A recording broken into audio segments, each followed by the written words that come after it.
Halo, assalamualaikum warahmatullahi wabarakatuh. Kita berjumpa lagi. Kali ini tema kita tentang dilarang sakit. Saya yakin yang muncul di benak Anda dengan tema kita dilarang sakit, pasti pemikiran Anda ini adalah protes ekstrim terhadap kebijakan pemerintah.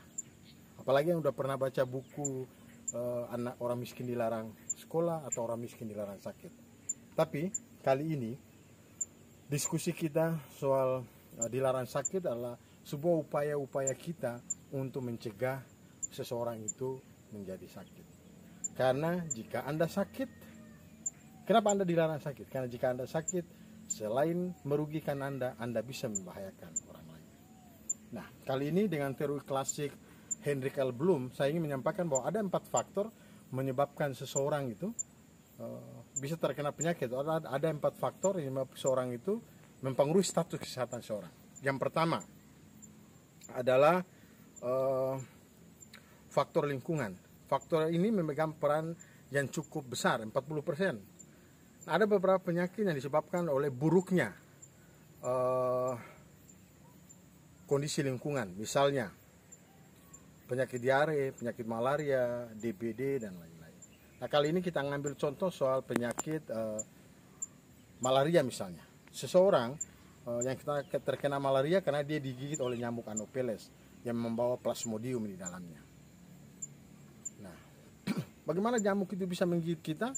Ada beberapa hal. Bisa saja karena lingkungan di mana nyamuk itu berada itu terganggu. Misalnya kita menebang pohon, nyamuk yang biasa hidupnya di hutan dan menggigit binatang pindahlah ke pemukiman sehingga dia menggigit kita.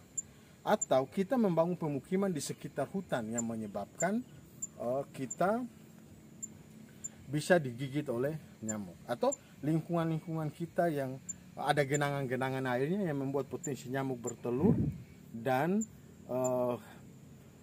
ada jentik-jentik nyamuk yang kemudian menjadi nyamuk dewasa dan menggigit kita dan menularkan penyakit malaria maupun demam berdarah. Yang kedua adalah faktor perilaku. Faktor perilaku ini membuat orang bisa kena suatu penyakit. Misalnya perilaku merokok atau perilaku seks bebas misalnya. Kita contoh dengan seks bebas. Orang yang melakukan seks bebas, apalagi orang yang sudah menikah, adalah ciri pasangan yang tidak setia. Begitupun seorang perempuan yang mudah diajak berhubungan seks, maka adalah ciri wanita yang tidak setia. Orang-orang yang tidak setia punya kecenderungan berhubungan dengan pria atau wanita-wanita yang lain di luar. Ini seperti sebuah lingkaran yang tidak ada putusnya. Nah, ini perilaku-perilaku seks bebas seperti ini memberikan kecenderungan pada kita untuk tertular HIV/AIDS atau penyakit menular seksual yang lainnya, misalnya gonorrhea ataupun syfilis. Yang ketiga adalah faktor fasilitas pelayanan kesehatan. Teman-teman semua, orang-orang yang jarang mengakses pelayanan kesehatan tentunya memiliki informasi kesehatan yang sangat terbatas. Orang-orang yang memiliki informasi kesehatan yang sangat terbatas punya kecenderungan terkena suatu penyakit karena ketidaktahuannya. Misalnya kita mengambil contoh seorang ibu hamil yang tidak memiliki informasi yang baik tentang kesehatan, dia memiliki resiko lebih besar terhadap kehamilan dan janinnya. Begitupun hasil penelitian menunjukkan bahwa ibu hamil yang tidak melahirkan pada tempat atau fasilitas pelayanan kesehatan punya risiko kematian lebih besar daripada orang yang mendapat pertolongan atau melakukan proses persalinan di tempat pelayanan kesehatan.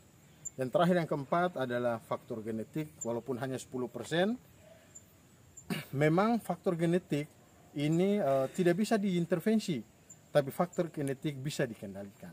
Anda pernah menonton sebuah iklan bahwa orang dengan DM, diabetes mellitus, atau orang dengan sakit gula itu punya 6, kalau keturunannya ya, kalau ibunya memiliki pernah dengan penyakit DM, maka dia orang yang punya riwayat itu memiliki kecenderungan 6 kali terkena diabetes mellitus.